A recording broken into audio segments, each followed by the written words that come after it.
गौरी पुत्र गणेश भगवान की जय। ओम नमः शिवाय। हर हर महादेव।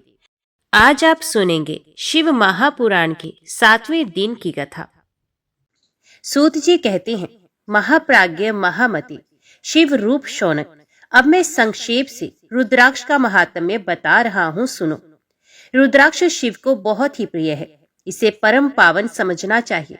रुद्राक्ष के दर्शन से, स्पर्श से तथा उस पर जप करने से वे समस्त पापों का अपहरण करने वाला माना गया है। मुने, पूर्व काल में परमात्मा शिव ने समस्त लोगों का उपकार करने के लिए देवी पार्वती के सामने रुद्राक्ष की महिमा का वर्णन किया था। भगवान शिव बोले, महेश्वरी शिवे, मैं तुम्हारे प्रेमवश भक्तों के हित की कामना से रुद्राक्ष की महिमा का वर्णन करता हूँ, सुनो। महेशानी, पूर्व काल की बात है। मैं मन को संयम में रखकर हजारों दिव्य वर्षों तक घोर तपस्या में लगा रहा। एक दिन सहसा मेरा मन शुद्ध हो उठा। परमेश्वरी, मैं संपूर्ण लोगों का उपकार करने वाला स्वतंत्र परमेश्वर हूँ। अतः उस समय मैंने लीलावश ही अपने दोनों नेत्र खोले। खोलते ही मेरे मनोहर नेत्रपुटों से कुछ जल की बूंदें गिरी। आंसू की उन बूंदों से वहां रुद्राक्ष नामक वृक्ष पैदा हो गया। भक्तों पर अनुग्रह करने के लिए वे अश्रु बिंदु स्थावर भाव को प्राप्त हो गए। वे रुद्राक्ष मैंने विष्णु भक्त को तथा चारों वर्णों के लोगों को बांट दिए। भूतल पर अपने प्रिय रुद्राक्षों को मैंने गौड़ देश में उत्पन्न किया। मथुरा, अयोध्या, लंका, मलयाचल, सहगिरी, काशी तथा अन्य देशों में भी उनके अंकुर उगाए। वे उत्तम रुद्राक्ष असहनीय पाप समूहों का भेदन करने वाले तथा श्रुतियों के भी प्रेरक हैं। मेरी आज्ञा से वे ब्राह्मण, क्षत्रिय, वैश्य और शूद्र जाति के भेद से इस भूतल पर प्रकट हुए। रुद्राक्षों की ही जाति के शुभाक्ष भी हैं। उन ब्राह्मणादि जाति वाले रुद्राक्षों के वर्ण श्वेत, रक्त, पीत तथा कृष्ण जानने चाहिए। मनुष्यों के चाहिए कि वे वर्ण के अनुसार अपनी जाति का ही रुद्राक्ष धारण करें। भोग और मोक्ष की इच्छा रखने वाले चारों वर्णों के लोगों और विशेषत शिव भक्तों को शिव पार्वती की प्रसन्नता के लिए रुद्राक्ष के फलों को अवश्य धारण करना चाहिए। आंवले के फल के बराबर जो रुद्राक्ष है वे श्रेष्ठ बताया गया है। जो बेर के फल के बराबर हो उसे मध्यम श्रेणी का कहा गया है, और जो चरे के बराबर हो उसकी गणना निम्न कोटि में की गई है। अब इसकी उत्तमता को परखने की ये दूसरी उत्तम प्रक्रिया बताई जाती है। इसे बताने का उद्देश्य है भक्तों की हित कामना। पार्वती, तुम भली भांति प्रेम पूर्वक इस विषय को सुनो। महेश्वरी, जो रुद्राक्ष बेर के फल के बराबर होता है वे उतना छोटा होने पर भी लोक में उत्तम फल देने वाला तथा सुख सौभाग्य की वृद्धि करने वाला होता है। जो रुद्राक्ष आंवले के फल के बराबर होता है वे समस्त अरिष्टों का विनाश करने वाला होता है, तथा जो गुंजा फल के समान बहुत छोटा होता है वे संपूर्ण मनोरथों और फलों की सिद्धि करने वाला है। रुद्राक्ष जैसे जैसे छोटा होता है वैसे ही वैसे अधिक फल देने वाला होता है। एक एक बड़े रुद्राक्ष से एक एक छोटे रुद्राक्ष को विद्वानों ने 10 गुना अधिक फल देने वाला बताया है। पापों का नाश करने के लिए रुद्राक्ष धारण आवश्यक बताया गया है। ये निश्चय ही संपूर्ण अभिष्ट मनोरथों का साधक है, अतः अवश्य ही उसे धारण करना चाहिए। परमेश्वरी, लोक में मंगल में रुद्राक्ष जैसा फल देने वाला देखा जाता है वैसी फलदायिनी दूसरी कोई माला नहीं दिखाई देती। देवी, समान आकार प्रकार वाले चिकने, मजबूत, स्थूल, कंटक युक्त और सुंदर रुद्राक्ष अभिलषित पदार्थों के दाता तथा सदैव भोग और मोक्ष देने वाली है। जिसे कीड़ों ने दूषित कर दिया हो, जो टूटा फूटा हो, जिसमें उभरे हुए दाने ना हो, जो वर्ण युक्त हो तथा जो पूरा पूरा गोल ना हो, इन 5 प्रकार के रुद्राक्षों को त्याग देना चाहिए। जिस रुद्राक्ष में अपने आप ही डोरा पिरोने की योग्य छिद्र हो गया हो वही यहाँ उत्तम माना गया है। जिसमें मनुष्य के प्रयत्न से छेद किया गया हो वे मध्यम श्रेणी का होता है। रुद्राक्ष धारण बड़े बड़े पातकों का नाश करने वाला है। इस जगत में 1100 रुद्राक्ष धारण करके मनुष्य जिस फल को पाता है उसका वर्णन सैकड़ों वर्षों में भी नहीं किया जा सकता। भक्तिमान पुरुष 550 रुद्राक्ष के दानों का सुंदर मुकुट बना ले और उसे सर पर धारण करे। 360 दानों का लंबे सूत्र में पिरोकर एक हार बना ले। वैसे वैसे 3 हार बनाकर भक्ति परायण पुरुष उनका यज्ञोपवीत तैयार करे और उसे यथास्थान धारण किए रहे। इसके बाद किस अंग में कितने रुद्राक्ष धारण करने चाहिए, ये बताकर सूत जी बोले, महर्षियों, सर पर ईशान मंत्र से, कान में तत्पुरुष मंत्र से तथा गले और हृदय में अघोर मंत्र से रुद्राक्ष धारण करना चाहिए। विद्वान पुरुष दोनों हाथों में अघोर बीज मंत्र से रुद्राक्ष धारण करे। उदर पर वामदेव मंत्र से 15 रुद्राक्षों द्वारा गुथी हुई माला धारण करे अथवा अंगों सहित प्रणव का 5 बार जप करके रुद्राक्ष की 3, 5 या 7 मालाएं धारण करें अथवा मूल मंत्र नमः शिवाय से ही समस्त रुद्राक्षों को धारण करें। रुद्राक्षधारी पुरुष अपने खान पान में मदिरा, मांस, लहसुन, प्याज, सहेजन, लिसोड़ा आदि का त्याग करे। गिरिराज नंदिनी उमे श्वेत रुद्राक्ष केवल ब्राह्मणों को ही धारण करना चाहिए। गहरे लाल रंग का रुद्राक्ष क्षत्रियों के लिए हितकर बताया गया है।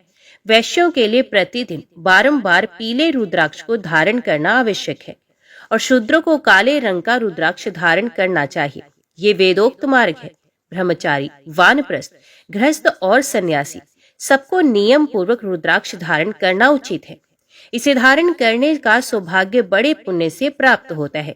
उनमें पहले आंवले के बराबर और फिर उससे भी छोटे रुद्राक्ष धारण करें। जो रोगी हो, जिनमें दाने न हो, जिन्हें कीड़ों ने खा लिया हो, जिनमें पिरोने योग्य छेद न हो, ऐसे रुद्राक्ष मंगलाकांक्षी पुरुषों को नहीं धारण करने चाहिए। रुद्राक्ष मेरा मंगल में लिंग विग्रह है। ये अंततः चने के बराबर लघुतर होता है। सूक्ष्म रुद्राक्ष को ही सदा प्रशस्त माना गया है। सभी आश्रमों, समस्त वर्णों, स्त्रियों और शूद्रों को भी भगवान शिव की आज्ञा के अनुसार सदैव रुद्राक्ष धारण करना चाहिए।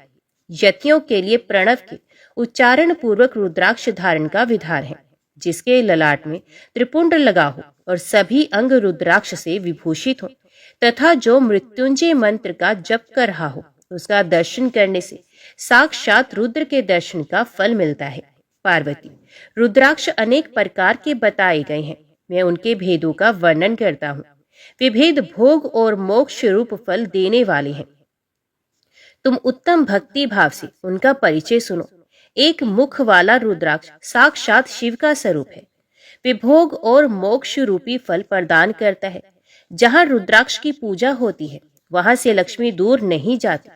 उस स्थान के सारे उपद्रव नष्ट हो जाते हैं तथा वहां रहने वाले लोगों की संपूर्ण कामनाएं पूर्ण होती हैं। 2 मुख वाला रुद्राक्ष देव देवेश्वर कहा गया है।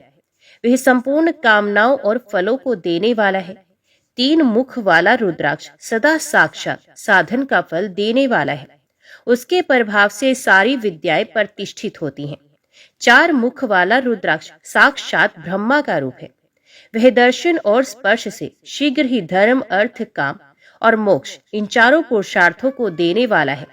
5 मुख वाला रुद्राक्ष साक्षात काल अग्नि रुद्र है। वे सब कुछ करने में समर्थ है। सबको मुक्ति देने वाला तथा संपूर्ण मनोवांछित फल प्रदान करने वाला है। 5 मुख रुद्राक्ष समस्त पापों को दूर कर देता है। 6 मुखों वाला रुद्राक्ष कार्तिकेय का स्वरूप है। यदि दाहिनी बाह में उसे धारण किया जाए तो धारण करने वाला मनुष्य ब्रह्म हत्या आदि पापों से मुक्त हो जाता है। इसमें संशय नहीं है। महेश्वरी, 7 मुख वाला रुद्राक्ष अनंग स्वरूप और अनंग नाम से ही प्रसिद्ध है। देवेशी, उसको धारण करने से दरिद्र भी ऐश्वर्यशाली हो जाता है। 8 मुख वाला रुद्राक्ष अष्टमूर्ति भैरव रूप है। उसको धारण करने से मनुष्य पूर्ण आयु होता है और मृत्यु के पश्चात शूलधारी शंकर हो जाता है। 9 मुख वाले रुद्राक्ष को भैरव तथा कपिल मुनि का प्रतीक माना गया है अथवा 9 रूप धारण करने वाली महेश्वरी दुर्गा उसकी अधिष्ठात्री देवी मानी गई है। जो मनुष्य भक्ति परायण हो, अपने बाएं हाथ में 9 मुख रुद्राक्ष को धारण करता है, वे निश्चय ही मेरे समान सर्वेश्वर हो जाता है। इसमें संशय नहीं है। महेश्वरी, 10 मुख वाला रुद्राक्ष साक्षात भगवान विष्णु का रूप है। देवेशी, उसको धारण करने से मनुष्य की संपूर्ण कामनाएं पूर्ण होती हैं। परमेश्वरी 11 मुख वाला जो रुद्राक्ष है वे रुद्र रूप है। उसको धारण करने से मनुष्य सर्वत्र विजय होता है। 12 मुख वाले रुद्राक्ष को केश प्रदेश में धारण करे। उसके धारण करने से मानव मस्तक पर 12 आदित्य विराजमान हो जाते हैं। 13 मुख वाला रुद्राक्ष विश्व देवों का स्वरूप है। उसको धारण करके मनुष्य संपूर्ण अभिष्टों को पाता तथा सौभाग्य और मंगल लाभ करता है। 14 मुख वाला जो रुद्राक्ष है वे परम शिव रूप है। उसे भक्ति पूर्वक मस्तक पर धारण करे, इसे समस्त पापों का नाश हो जाता है। कि राजकुमारी, इस प्रकार मुखों के भेद से रुद्राक्ष के 14 भेद बताए गए हैं। 14 मंत्रों द्वारा क्रमश 1 से लेकर 14 मुख वाले रुद्राक्ष को धारण करने का विधान है। साधक को चाहिए कि वे निद्रा और आलस्य का त्याग करके श्रद्धा भक्ति से संपन्न हो संपूर्ण मनोरथों की सिद्धि के लिए उक्त मंत्रों द्वारा उन रुद्राक्षों को धारण करे। रुद्राक्ष की माला धारण करने वाले पुरुष को देखकर भूत प्रेत पिशाच डाकिनी शाकिनी तथा जो अन्य द्रोहकारी राक्षस आदि हैं वे सब के सब दूर भाग जाते हैं। जो कृत्रिम अभिचार आदि प्रयुक्त होते हैं वे सब रुद्राक्षधारी को देखकर सशंक हो दूर खिसक जाते हैं। पार्वती, रुद्राक्ष मालाधारी पुरुष को देखकर मैं शिव, भगवान विष्णु, देवी दुर्गा, गणेश, सूर्य तथा अन्य देवता भी प्रसन्न हो जाते हैं। महेश्वरी, इस प्रकार रुद्राक्ष की महिमा को जानकर धर्म की वृद्धि के लिए भक्ति पूर्वक पूर्वोक्त मंत्रों द्वारा विधिवत उसे धारण करना चाहिए। मुनीश्वर, भगवान शिव ने देवी पार्वती के सामने जो कुछ कहा था वे सब तुम्हारे प्रश्न के अनुसार मैंने कह सुनाया। मुनीश्वरों, मैंने तुम्हारे समक्ष इस विदेश्वर संहिता का वर्णन किया है। ये संहिता संपूर्ण सिद्धियों को देने वाली तथा भगवान शिव की आज्ञा से नित्य मोक्ष प्रदान करने वाली है। ओम नमः शिवाय, हर हर महादेव। ओम नमः शिवाय, हर हर महादेव। प्रिय भक्तगणों, विदेश्वर संहिता का पाठ यहाँ पर संपूर्ण होता है।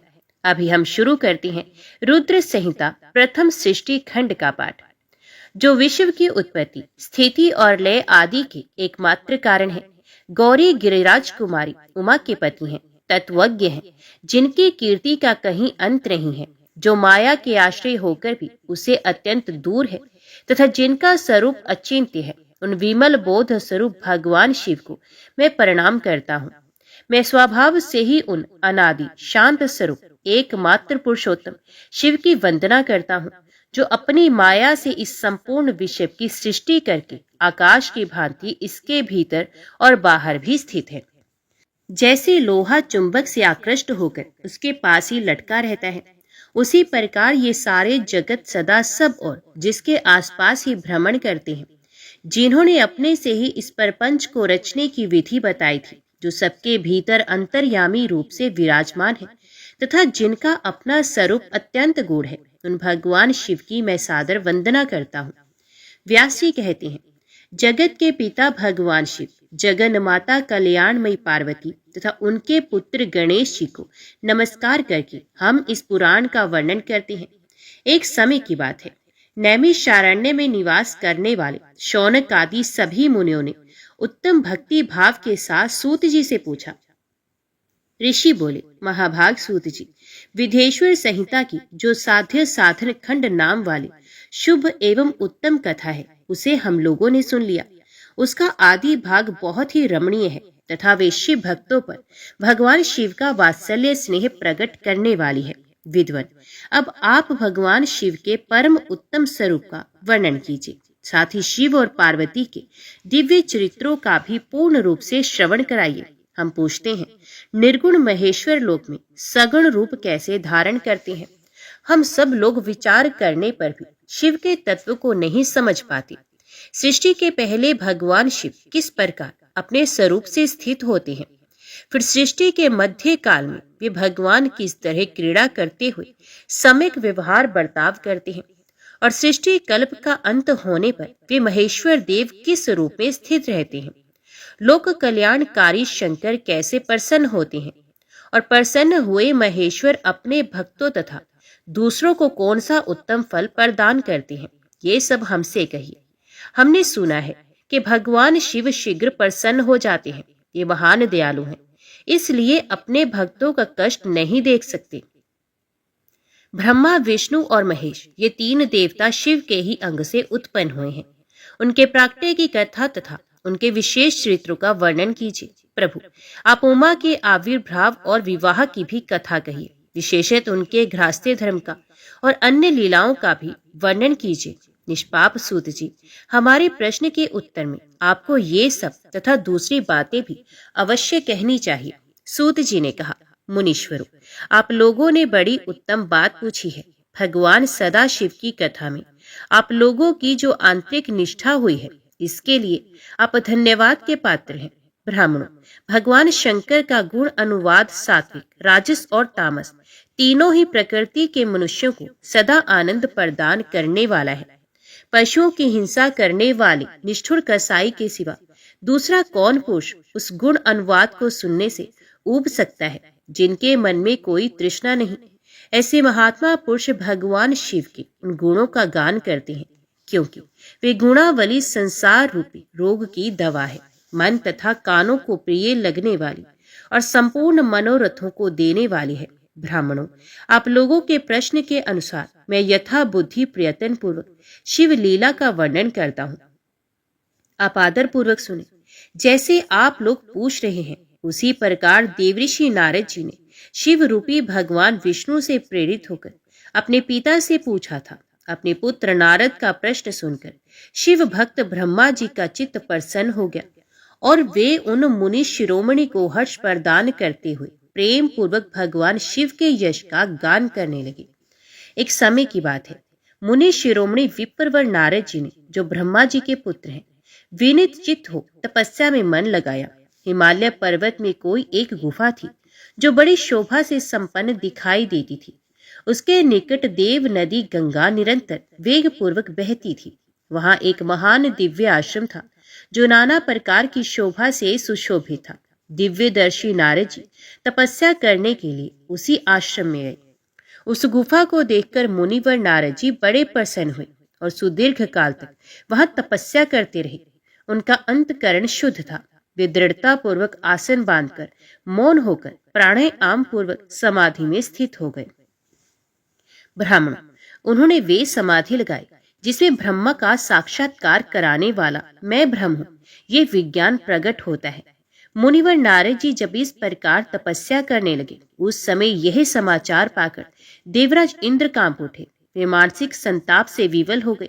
ये नारद मुनि मेरा राज्य लेना चाहते हैं। मन ही मन ऐसा सोचकर इंद्र ने उनकी तपस्या में विघ्न डालने के लिए प्रयत्न करने की इच्छा की। उस समय देवराज ने अपने मन से कामदेव का स्मरण किया। स्मरण करते ही कामदेव आ गए। महेंद्र ने उन्हें नारद जी की तपस्या में विघ्न डालने का आदेश दिया। यह आज्ञा पाकर कामदेव वसंत को साथ ले बड़े गर्व से उस स्थान पर गए और अपना उपाय करने लगे। उन्होंने वहां शीघ्र ही अपनी सारी कलाएं रच डाली। वसंत ने भी मदमत होकर अपना प्रभाव अनेक प्रकार से प्रकट किया। मुनिवरों, कामदेव और वसंत के अथक प्रयत्न करने पर भी नारद मुनि के चित्त में विकार उत्पन्न नहीं हुआ। महादेव जी के अनुग्रह से उन दोनों का गर्व चूर्ण हो गया। शौनक आदि महर्षियों, ऐसा होने में जो कारण था उसे आदर पूर्वक सुनो। महादेव जी की कृपा से ही नारद मुनि पर कामदेव का कोई प्रभाव नहीं पड़ा। पहले उसी आश्रम में काम शत्रु भगवान शिव ने उत्तम तपस्या की थी और वहीं उन्होंने मुनियों की तपस्या का नाश करने वाले कामदेव को शीघ्र ही भस्म कर दिया था। उस समय रति ने कामदेव को पुनः जीवित करने के लिए देवताओं से प्रार्थना की। तब देवताओं ने समस्त लोकों का कल्याण करने वाले भगवान शंकर से याचना की। उनके याचना करने पर वे बोले, देवताओं, कुछ समय व्यतीत होने के बाद कामदेव जीवित तो हो जाएंगे, परंतु यहाँ उनका कोई उपाय नहीं चल सकेगा। अमरगण, यहाँ खड़े होकर लोग चारों ओर जितनी दूर तक की भूमि को नेत्र से देख पाते हैं, वहां तक कामदेव के बाणों का प्रभाव नहीं चल सकेगा। इसमें संशय नहीं है। भगवान शंकर की इस उक्ति के अनुसार उस समय वहां नारद जी के प्रति कामदेव का निजी प्रभाव मिथ्या सिद्ध हुआ। वे शीघ्र ही स्वर्गलोक में इंद्र के पास लौट गए। वहां कामदेव ने अपना सारा वृत्तांत और मुनि का प्रभाव कह सुनाया। तत्पश्चात इंद्र की आज्ञा से वे वसंत के साथ अपने स्थान को लौट गए। उस समय देवराज इंद्र को बड़ा विस्मय हुआ। उन्होंने नारद जी की भूरी भूरी प्रशंसा की, परंतु शिव की माया से मोहित होने के कारण वे उस पूर्व वृतांत को स्मरण ना कर सके। वास्तव में इस संसार के भीतर सभी प्राणियों के लिए शंभु की माया को जानना अत्यंत कठिन है। जिसने भगवान शिव के चरणों में अपने आप को समर्पित कर दिया है, उस भक्त को छोड़कर शेष सारा जगत उनकी माया से मोहित हो जाता है।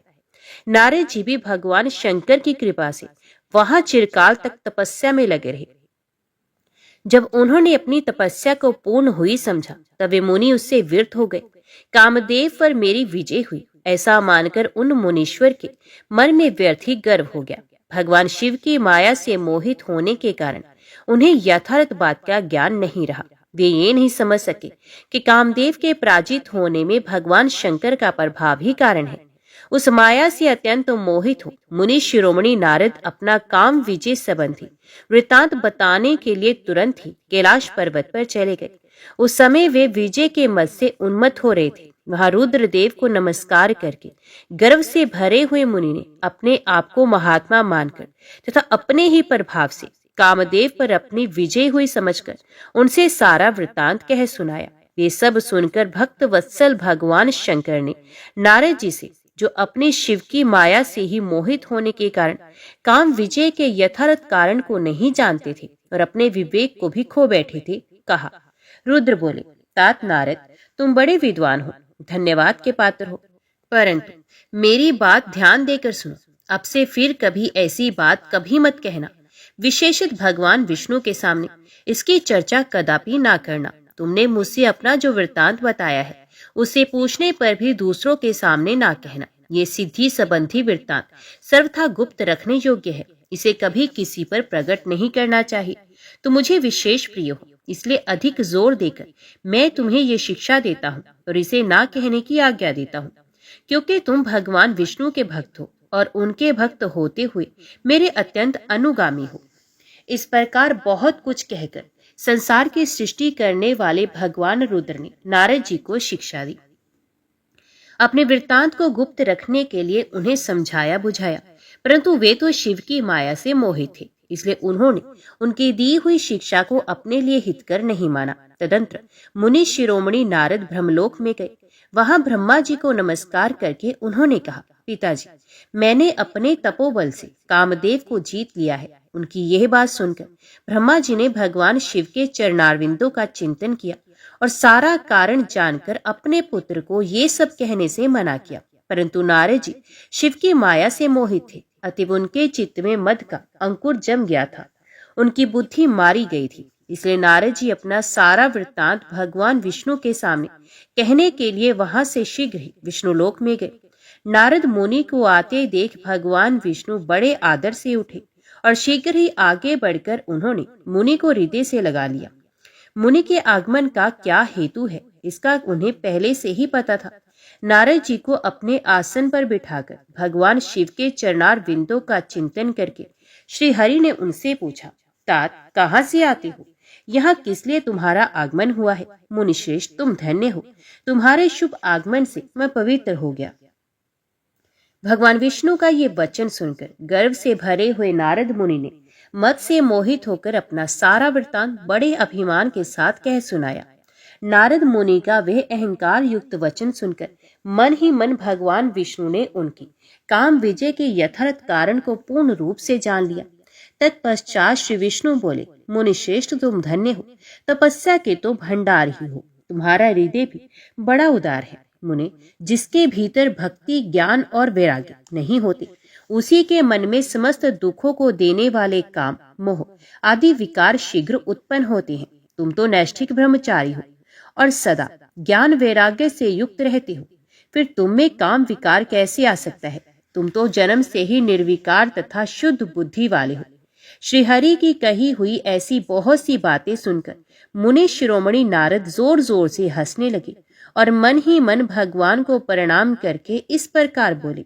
नारद जी ने कहा, स्वामी, जब मुझ पर आपकी कृपा है, तब बेचारा कामदेव अपना क्या प्रभाव दिखा सकता है?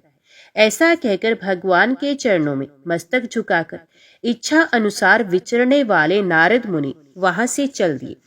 सूत जी कहते हैं, महर्षियों, जब नारद मुनि इच्छा अनुसार वहां से चले गए तब भगवान शिव की इच्छा से माया विशारद श्रीहरि ने तत्काल अपनी माया प्रकट की।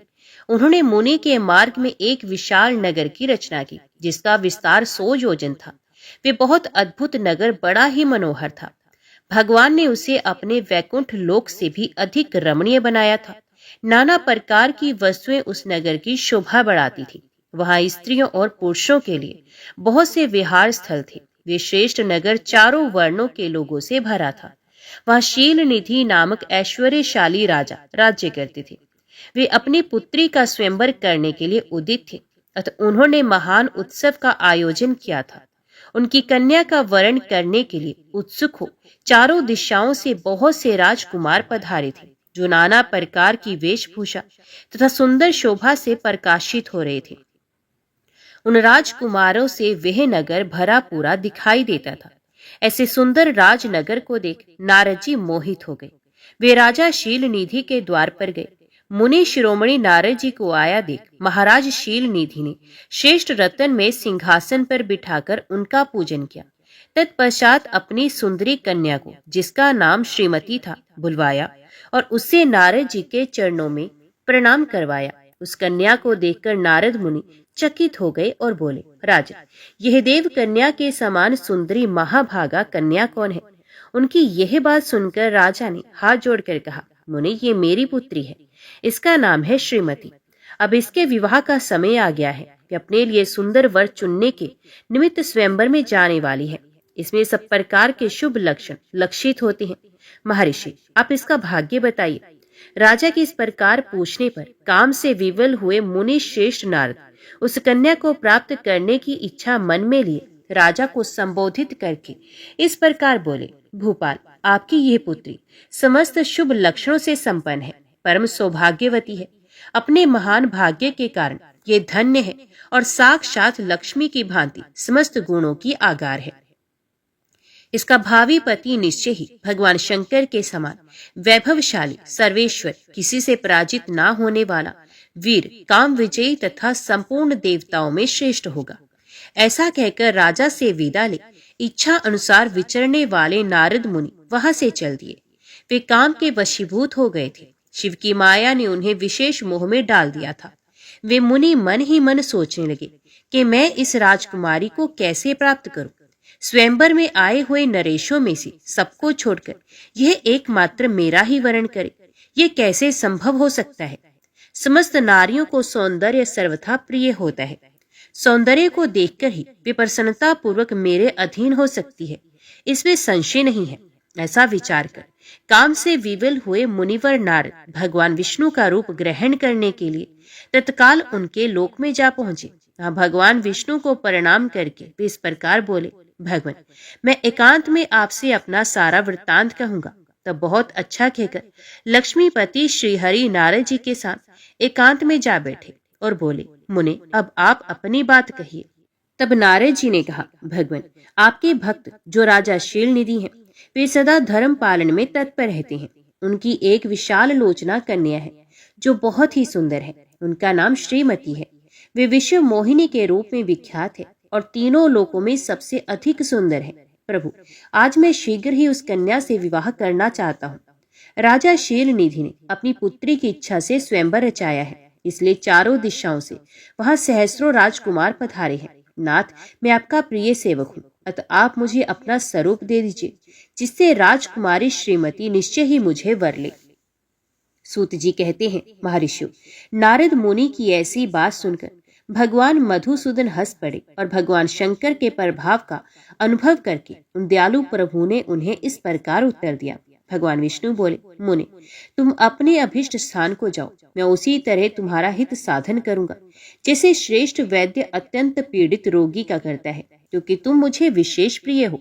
ऐसा कहकर भगवान विष्णु ने नारद मुनि को मुक्त वानर का कर दिया और शेष अंगों में अपने जैसा स्वरूप देकर वे वहां से अंतर ध्यान हो गए। भगवान की पूर्वोक्त बात सुनकर और उनका मनोहर रूप प्राप्त हो गया, ऐसा समझकर नारद मुनि को बड़ा हर्ष हुआ। ये अपने को कृत्य मानने लगे। भगवान ने क्या प्रयत्न किया है, इसको वे समझ ना सके। तदंतर मुनि श्रेष्ठ नारद शीघ्र ही उस स्थान पर जा पहुंचे जहां राजा शीलनिधि ने राजकुमारों से भरी हुई स्वयंवर सभा का आयोजन किया था। विप्रवरों, राजपुत्रों से घिरी हुई वे दिव्य स्वयंवर सभा दूसरी इंद्र सभा के समान अत्यंत शोभा पा रही थी।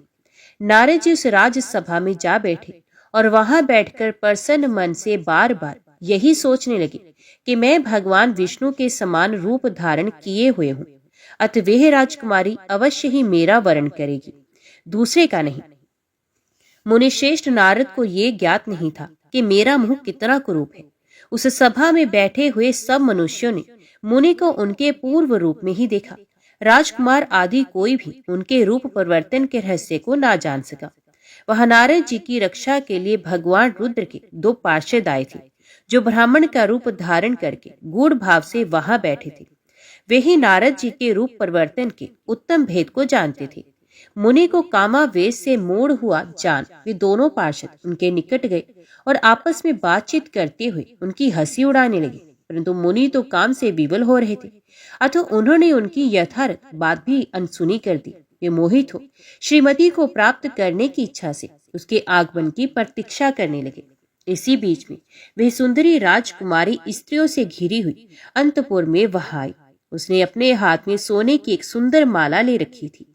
वे शुभ लक्षणा राजकुमारी स्वयंवर के मध्य भाग में लक्ष्मी के समान खड़ी हुई अपूर्व शोभा पा रही थी।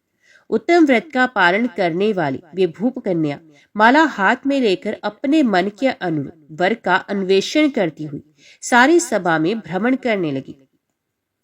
नारद मुनि का भगवान विष्णु के समान शरीर और वानर जैसा मुंह देखकर वे कुपित हो गई और उनकी ओर से दृष्टि हटाकर प्रसन्न मन से दूसरी ओर चली गई। स्वयंवर सभा में अपने मनोवांछित वर को ना देखकर वे भयभीत हो गई। राजकुमारी उस सभा के भीतर चुपचाप खड़ी रह गई। उसने किसी के गले में जयमाला नहीं डाली। इतने में ही राजा के समान वेशभूषा धारण किए भगवान विष्णु वहां पहुंचे। किन्हीं दूसरे लोगों ने उनको वहां नहीं देखा, केवल उस कन्या की ही दृष्टि उन पर पड़ी। भगवान को देखते ही उस परम सुंदरी राजकुमारी का मुख प्रसन्नता से खिल उठा। उसने तत्काल ही उनके कंठ में वे माला पहना दी। राजा का रूप धारण करने वाले भगवान विष्णु उस राजकुमारी को साथ लेकर तुरंत अदृश्य हो गए और अपने धाम में जा पहुंचे। इधर सब राजकुमार श्रीमती की ओर से निराश हो गए। नारद मुनि तो काम वेदना से आतुर हो रहे थे, इसलिए वे अत्यंत विवल हो उठे। तब वे दोनों विप्र रूपधारी ज्ञान विशारद रुद्रगण काम विवल नारद जी से उसी क्षण बोले। रुद्रगणों ने कहा, हे नारद, हे मुनि, तुम व्यर्थ ही काम से मोहित हो रहे हो और सौंदर्य के बल से राजकुमारी को पाना चाहते हो। अपना वानर के समान घृणित मुंह तो देख लो। सूत जी कहते हैं, महर्षियों, उन रुद्रगणों का ये वचन सुनकर नारद जी को बड़ा विस्मय हुआ। वे शिव की माया से मोहित थे। उन्होंने दर्पण में अपना मुंह देखा। वानर के समान अपना मुंह देख के वे तुरंत ही क्रोध से जल उठे और माया से मोहित होने के कारण उन दोनों शिवगणों को वहां शाप देते हुए बोले, अरे, तुम दोनों ने मुझ ब्राह्मण का उपहास किया है, अतः तुम ब्राह्मण के वीर्य से उत्पन्न राक्षस हो जाओ। ब्राह्मण की संतान होने पर भी तुम्हारे आकार राक्षस के समान ही होंगे। इस प्रकार अपने लिए शाप सुनकर वे दोनों ज्ञानी शिरोमणि शिवगण मुनि को मोहित जानकर कुछ नहीं बोले। ब्राह्मणों, वे सदा सब घटनाओं में भगवान शिव की ही इच्छा मानते थे, अतः उदासीन भाव से अपने स्थान को चले गए और भगवान शिव की स्तुति करने लगे। सूत जी कहते हैं, महर्षियों, माया मोहित नारद मुनि उन दोनों शिवगणों को यथोचित शाप देकर भी भगवान शिव के इच्छावश मोह निद्रा से जाग न सके।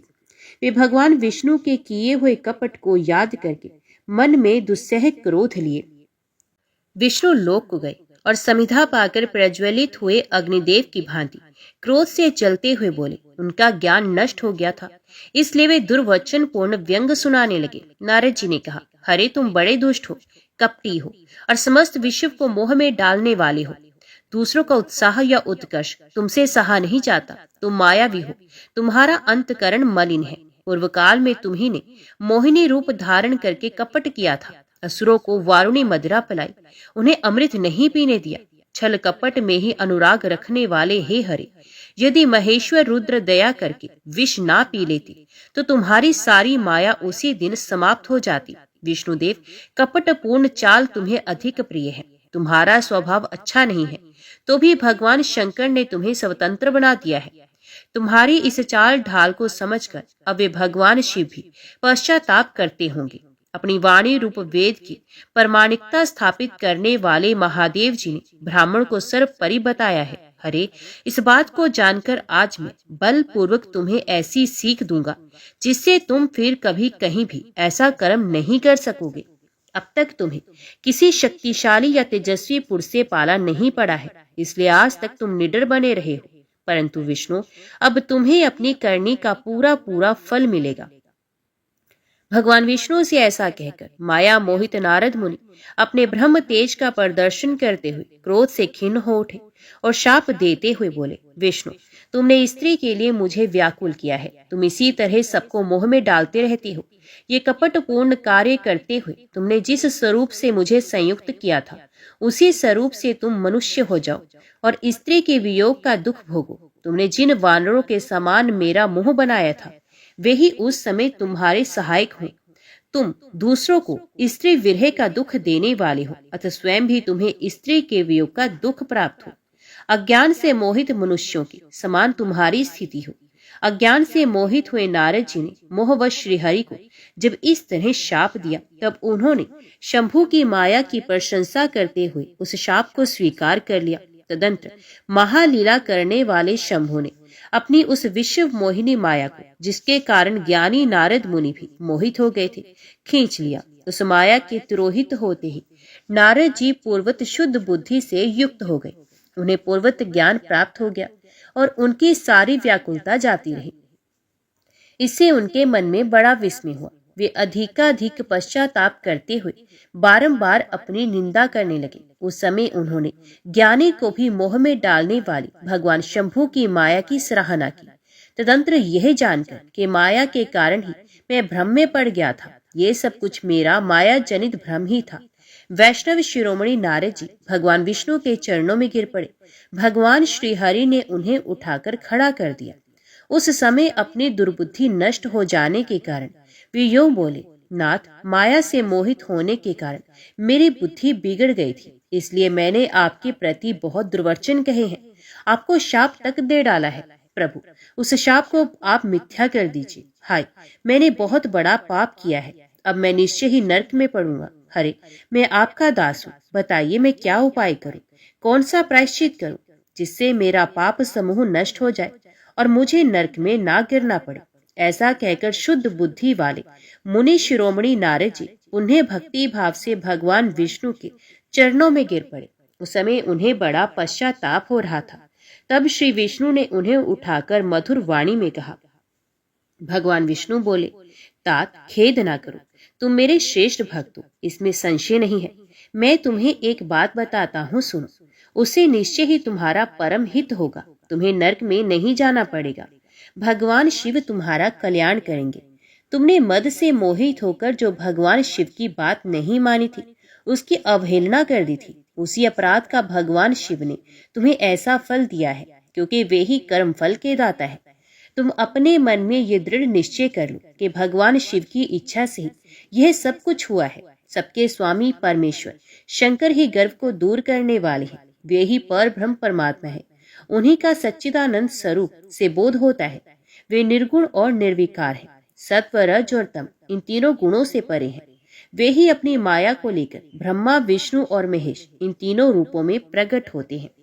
निर्गुण और सगुण भी वही हैं। निर्गुण अवस्था में उन्हीं का नाम शिव है। वे ही परमात्मा, महेश्वर, पर ब्रह्म, अविनाशी, अनंत और महादेव आदि नामों से कहे जाते हैं। उन्हीं की सेवा से ब्रह्मा जी जगत के सृष्टा हुए हैं और मैं तीनों लोकों का पालन करता हूँ। वे स्वयं ही रुद्र रूप से सदा सबका संहार करते हैं। वे शिव स्वरूप से सबके साक्षी हैं, माया से भिन्न और निर्गुण हैं। स्वतंत्र होने के कारण वे अपनी इच्छा के अनुसार चलते हैं। उनका विहार, आचार, व्यवहार उत्तम है और वे भक्तों पर दया करने वाले हैं। नारद मुनि, मैं तुम्हें एक सुंदर उपाय बताता हूँ, जो सुखद, समस्त पापों का नाशक और सदा भोग एवं मोक्ष देने वाला है। तुम उसे सुनो।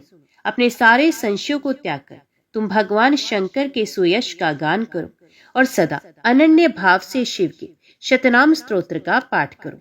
मुने, तुम निरंतर उन्हीं की उपासना और उन्हीं का भजन करो, उन्हीं के यश को सुनो और गाओ तथा प्रतिदिन उन्हीं की पूजा अर्चना करते रहो। नारद, जो शरीर, मन और वाणी द्वारा भगवान शंकर की उपासना करता है, उसे पंडित या ज्ञानी जानना चाहिए, वे जीवन मुक्त कहलाता है।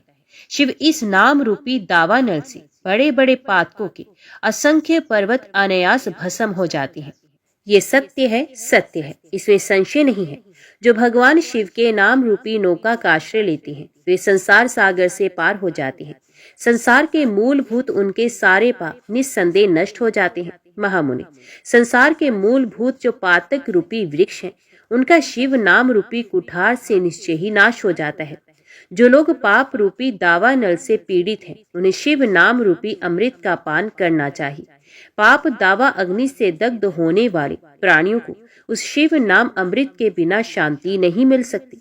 संपूर्ण वेदों का अवलोकन करके पूर्वव्रती विद्वानों ने यही निश्चय किया है कि भगवान शिव की पूजा ही उत्कृष्ट साधन तथा जन्म मरण रूपी संसार बंधन के नाश का उपाय है। आज से यत्न पूर्वक सावधान रहकर विधि विधान के साथ व्यक्ति भाव से नित्य निरंतर जगदम्बा पार्वती सहित महेश्वर सदा शिव का भजन करो।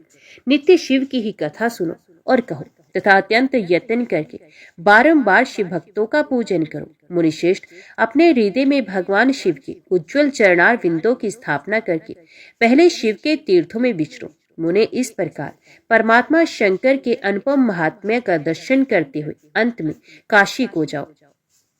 वे स्थान भगवान शिव को बहुत ही प्रिय है। वहां भक्ति पूर्वक विश्वनाथ जी का दर्शन पूजन करो, विशेषत उनकी स्तुति वंदना करके तुम निर्विकल्प संशय रहित हो जाओगे। नारद जी, इसके बाद तुम्हें मेरी आज्ञा से भक्ति पूर्वक अपने मनोरथ की सिद्धि के लिए निश्चय ही ब्रह्मलोक में जाना चाहिए। वहां अपने पिता ब्रह्मा जी की विशेष रूप से स्तुति वंदना करके तुम्हें प्रसन्नता पूर्वक हृदय से बारंबार शिव महिमा के विषय में प्रश्न करना चाहिए। ब्रह्मा जी शिव भक्तों में श्रेष्ठ हैं, वे तुम्हें बड़ी प्रसन्नता के साथ भगवान शंकर का महात्म्य और शत नाम स्तोत्र सुनाएंगे। मुने, आज से तुम शिव आराधन में तत्पर रहने वाले शिव भक्त हो जाओ और विशेष रूप से मोक्ष के भागी बनो।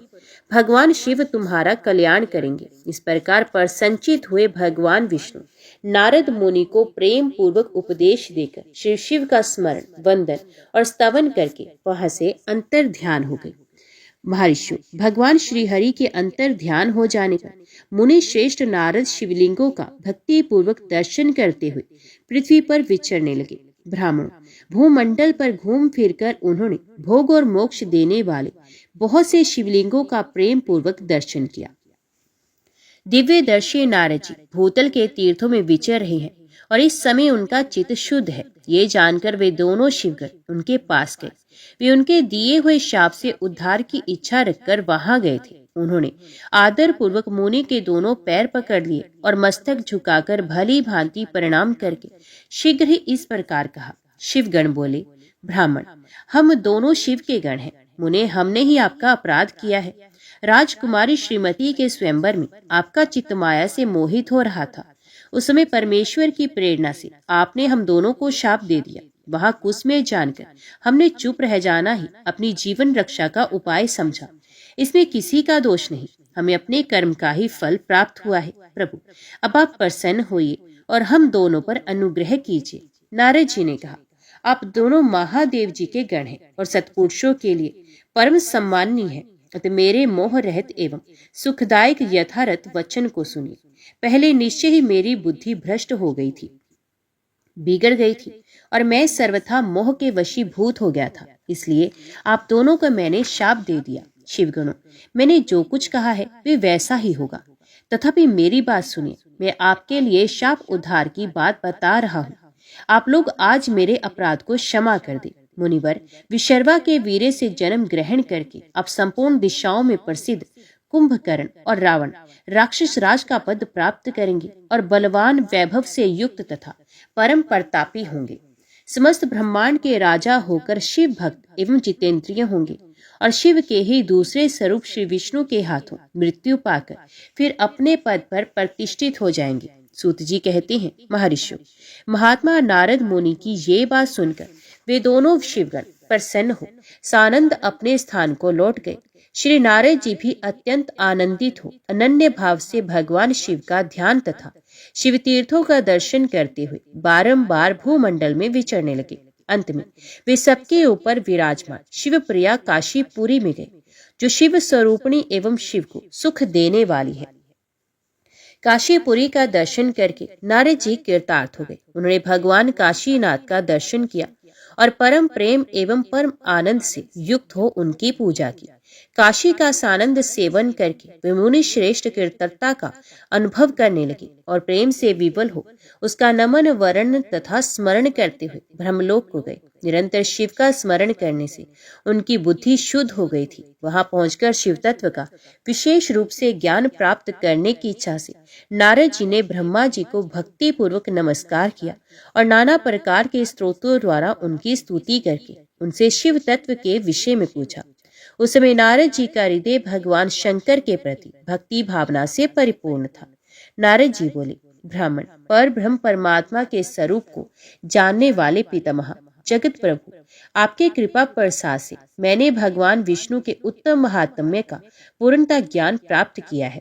भक्ति मार्ग, ज्ञान मार्ग, अत्यंत दुस्तर तपो मार्ग, दान मार्ग तथा तीर्थ मार्ग का भी वर्णन सुना है, परंतु शिव तत्व का ज्ञान मुझे अभी तक नहीं हुआ है। मैं भगवान शंकर की पूजा विधि को भी नहीं जानता। अतः हे प्रभु, आप क्रमश इन विषयों को तथा भगवान शिव के विविध चरित्रों को तथा उनके स्वरूप तत्व प्राक्ट विवाह गृहस्थ धर्म सब मुझे बताइए। निष्पाप पितामह, ये सब बातें तथा और भी जो आवश्यक बातें हैं उन सब का आपको वर्णन करना चाहिए। प्रजानाथ, शिव और शिवा के आविर्भाव एवं विवाह का प्रसंग विशेष रूप से कही तथा कार्तिकेय के जन्म की कथा भी मुझे सुनाइए। प्रभु, पहले बहुत लोगों से मैंने ये बात सुनी है किंतु तृप्त नहीं हो सका हूँ, इसलिए आपकी शरण में आया हूँ। अब मुझ पर कृपा कीजिए। अपने पुत्र नारद की ये बात सुनकर लोक पितामह ब्रह्मा जी इस प्रकार बोले, ओम नमः शिवाय, हर हर महादेव। आगे की कथा आप अगले अध्याय में सुनेंगे।